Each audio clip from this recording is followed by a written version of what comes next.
Growth stocks, which are essentially any share in a company that looks to be growing at an above average growth rate, are a fundamental part of portfolio construction. However, during times of volatility such as what we're seeing now, investors may be shifting their asset allocation to accommodate the ups and downs of markets globally. But does this thinking apply to growth stocks or not? My name is Anu Rajakumar, and joining me back on the show is Jason Tauber, Portfolio Manager for Equity Growth Strategies here at Neuberger Berman, to shed light on what we're seeing in growth and where we believe the opportunities might be in this unprecedented market environment we're investing in. Jason, great to have you with us. Great to be back. Thanks for having me. So just to give our listeners a refresher, we had you on the show back in 2020 to discuss disruption back then. Now the market continues to be quite volatile, and today we have inflation in the mix. So why don't we start by giving us an update as to what has changed since 2020 and what the current environment looks like across growth and any other disruptive investing markets?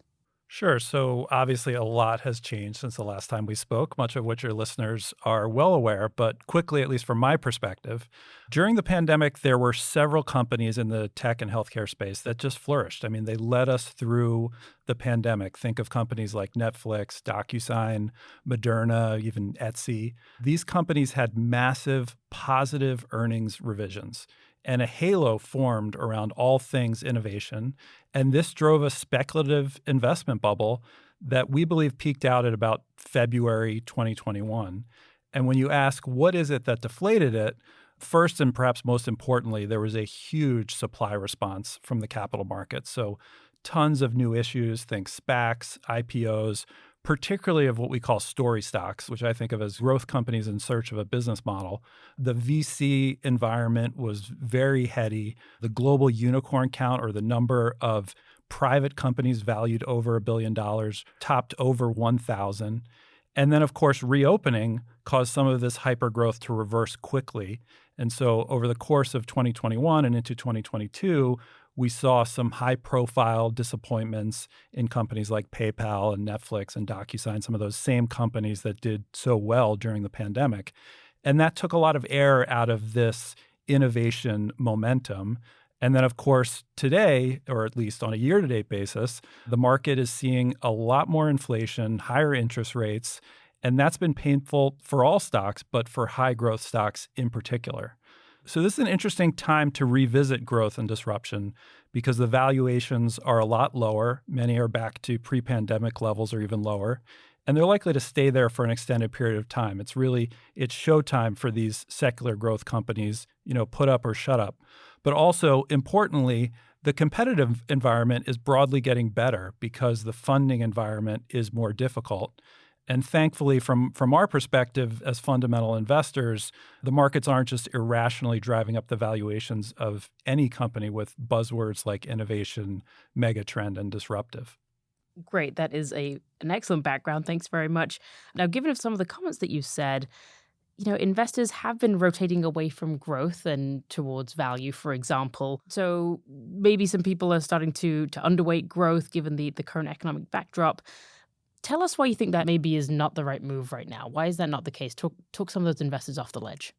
Well, taking a big step back, I think first when we think about why invest in growth and disruption, every year we do this practice where we look at the top performers of the S&P 500 over the last 15 years. So this includes a full market cycle. It includes the global financial crisis. And we just did this on June 30th, so including this recent downturn. And 21 of those top 25 companies I would characterize as disruptive. So they were game-changing in one way or another.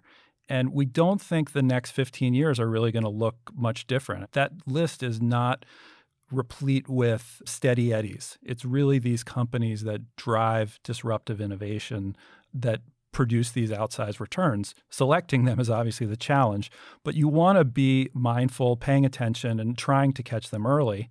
The other reason why it's important to look now is that, sure, a lot of the post-pandemic hangover stories had big negative estimate revisions, but there are many where earnings estimates haven't changed at all, and it's just the valuations have come down 40, 50%. And so for that reason alone, they're worth looking at. And to your implied question about, well, can you own high valuation stocks in a risk-off environment? I think the market always sees the appeal of secular growth stories. And importantly, if a weaker economy, if a recession materializes, which we think is more likely than not, that's likely to lead to lower interest rates, and that's historically been a tailwind for growth stocks. All right, terrific. And maybe some of your comments there that transitions nicely into my next question, which is about risk tolerance.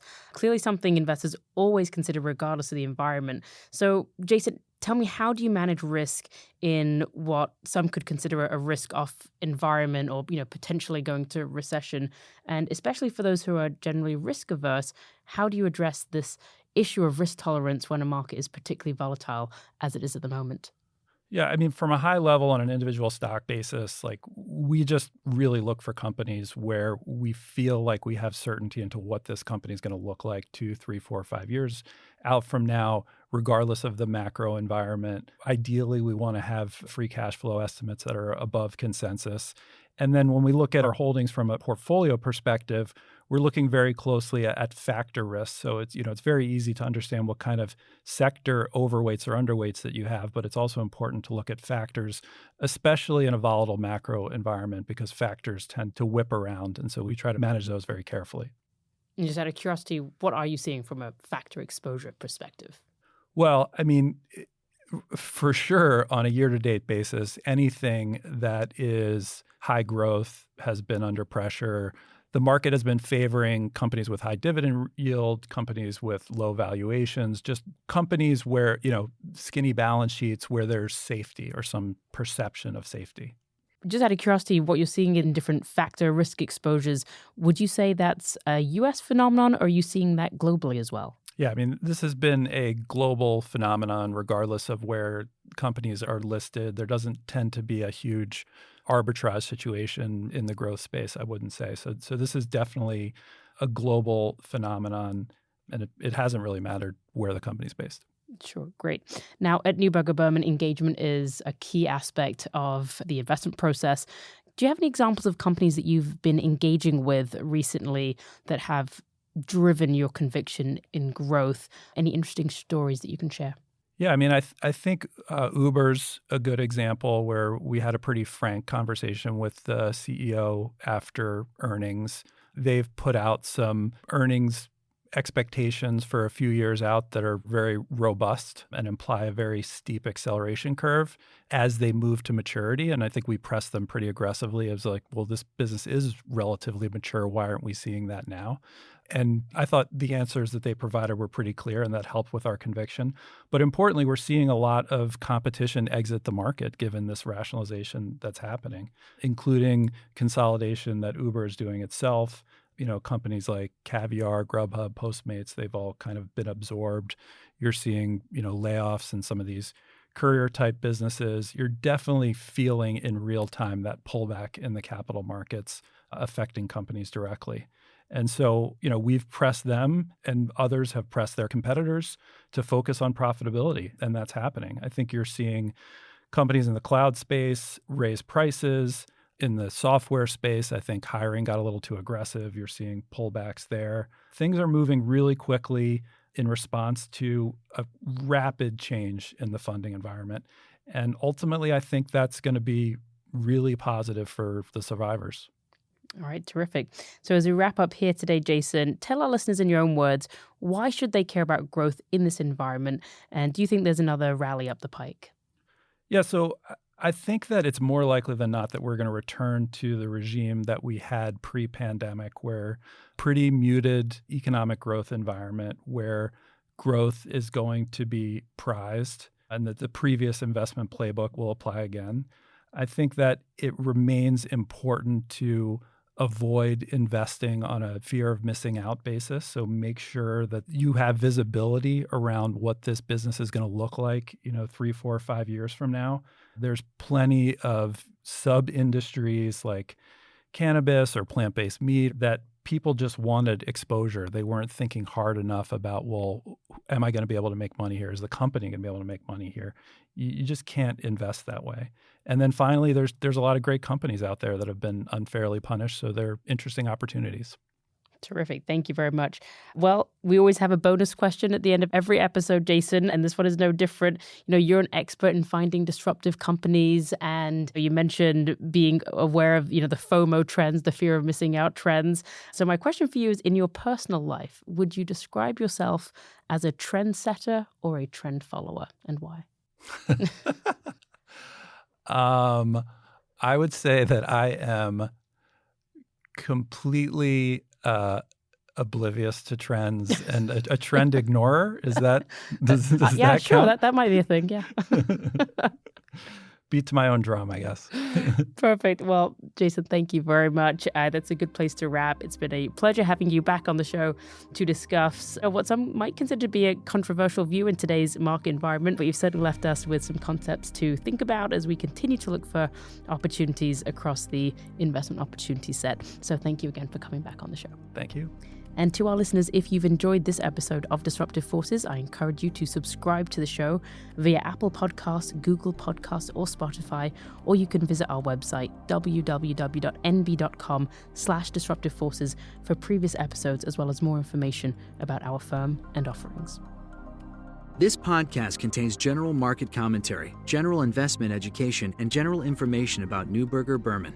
It is for informational purposes only, and nothing herein constitutes investment, legal, accounting, or tax advice, or a recommendation to buy, sell, or hold a security. This communication is not directed at any investor or category of investors, and should not be regarded as investment advice or a suggestion to engage in or refrain from any investment-related course of action. All information is current as of the date of recording, and is subject to change without notice. Any views or opinions expressed may not reflect those of the firm as a whole. This material may include estimates, outlooks, projections, and other forward-looking statements. Due to a variety of factors, actual events or market behavior may differ significantly from any views expressed. Please refer to the disclosures contained in the episode notes and episode details, which are an important part of this communication.